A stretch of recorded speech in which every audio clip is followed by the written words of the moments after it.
Medina শরীফের মাটি আমার চোখে মুখে বুকে মাখিও। এমন পবিত্র মাটি, এমন পবিত্র মাটি আমার নবীর রওজায়। তোমরা যদি যাও গো মদিনায়, তোমরা যদি যাও গো মদিনায়। ইয়া রাসূলুল্লাহ, ইয়া হাবিবাল্লাহ, ইয়া রাসূলুল্লাহ, ইয়া হাবিবাল্লাহ। মদিনা শরীফের মাঝে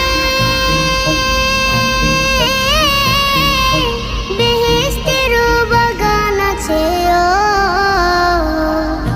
সেই বাগানে শুয়ে আছেন, সেই বাগানে শুয়ে আছেন প্যারা নবী মুস্তাফা।